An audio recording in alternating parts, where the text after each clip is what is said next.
Fact number 1। दोस्तों, बाटा कोई Indian company नहीं है, लेकिन फिर भी पिछले 90 सालों में बाटा ने हम इंडियंस को यही फील करवाया है कि वो एक इंडियन कंपनी है और यही उनकी सफलता का राज भी है। दोस्तों, साल 1920 में बाटा के फाउंडर थॉमस बाटा ने ये देखा कि ज्यादातर इंडियंस गर्मियों में नंगे पैर चलते हैं, जिसके कारण गर्मी में उनके पैर जल जाते हैं और चोट की वजह से उन्हें टेटनस जैसी बीमारी हो जाती है। इसीलिए बाटा ने अपने एड में इन्हीं दोनों सोशल मैसेज को टारगेट किया। इसमें उनकी पहली टैगलाइन थी कि गर्मी में सुखद शीतलता और दूसरे में टेटनस के अवेयरनेस को फैलाते हुए लोगों से जूते पहनने की अपील की और अपने ज्यादातर एड में इंडियंस एक्टर को ही इस्तेमाल किया। इतना ही नहीं, बाटा ने अपने जूते का डिजाइन और प्राइस भी इंडिया के अकॉर्डिंग ही रखा। दोस्तों, बाटा का एक ही कहना था कि जैसा देश वैसा भेष, और इसी वजह से हम इंडियंस के माइंड में बाटा एक इंडियन ब्रांड बन गया है। दोस्तों, क्या आप इससे पहले तक ये इंटरेस्टिंग फैक्ट जानते थे? कमेंट सेक्शन में लिखना मत भूलिए। Fact number 2।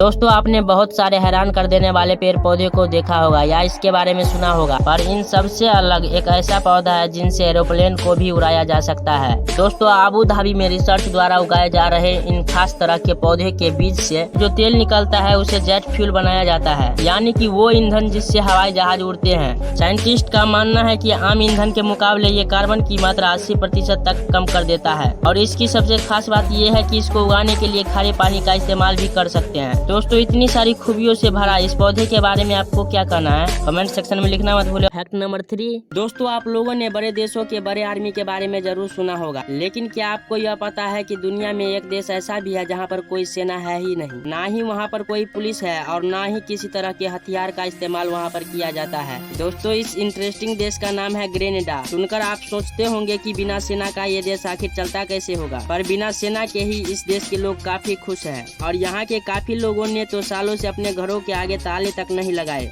और तो और अब तो वहाँ के लोगों का कहना भी है कि नो आर्मी। दोस्तों, इस बिना सेना वाला देश के बारे में आपका क्या कहना है? हमें कमेंट सेक्शन में लिखना मत भूलिए। Fact number 4। दोस्तों, अक्सर आपने इंसानों को जानवरों को खाने के लिए पालते देखा होगा, लेकिन क्या आप यह विश्वास कर पाएंगे कि जब मैं आपसे कहूँ कि चींटियां इंसानों से कई गुना बेहतर तरीके से अपने खाने के लिए जानवरों को पालती है? दोस्तों, मैं बात कर रहा हूँ अमेरिका में पाई जाने वाली लीफ कटर एंट के बारे में। अपने लिए तो नहीं, लेकिन ये फफूद के लिए खाना लाती है और उसे पालती है और जब ये बड़ा हो जाता है तो उसे खाने के लिए इस्तेमाल करती है। और सबसे हैरान करने वाली बात तो ये है कि इनके पालने के तरीकों को साइंटिस्ट देख और सीख रहे हैं कि इंसान कैसे इसका इस्तेमाल कर सकते हैं। दोस्तों, इन चींटियों के बारे में आपका क्या कहना है? कमेंट सेक्शन में लिखना मत भूले। Fact number 5। दोस्तों, हम लोगों ने बीमारी और वायरस के नाम पर पिछले 2 सालों में काफी कुछ देख लिया है, लेकिन अब की बार कुछ ऐसा ऑस्ट्रेलिया में हुआ कि वहाँ की सरकार को 60 लाख मधुमक्खियों को मारना पड़ गया और साथ ही मधुमक्खियां पालने वाले को लॉकडाउन में डालना पड़ा। दरअसल हाल ही में ऑस्ट्रेलिया में बेरोआ परजीवी काफी तेजी से फैल रहे हैं, जो कि मधुमक्खियों पर ही रहते हैं और उन्हें धीरे धीरे खा जाते हैं, जिससे मधुमक्खियां जल्द ही मर जाती है। इससे ऑस्ट्रेलिया को बहुत ज्यादा नुकसान हो रहा है, क्योंकि मधुमक्खी पालन ही ऑस्ट्रेलिया की इकोनॉमी का एक बहुत ही बड़ा हिस्सा है। इसी को कंट्रोल करने के लिए सरकार ने इन मधुमक्खियों का लॉकडाउन प्लान किया था ताकि इसे बचाया जा सके। दोस्तों, अब पता नहीं न जाने हमें और क्या क्या देखने को मिलेगा। इसके बारे में आपका क्या कहना है? हमें कमेंट सेक्शन में लिखना मत भूलिए।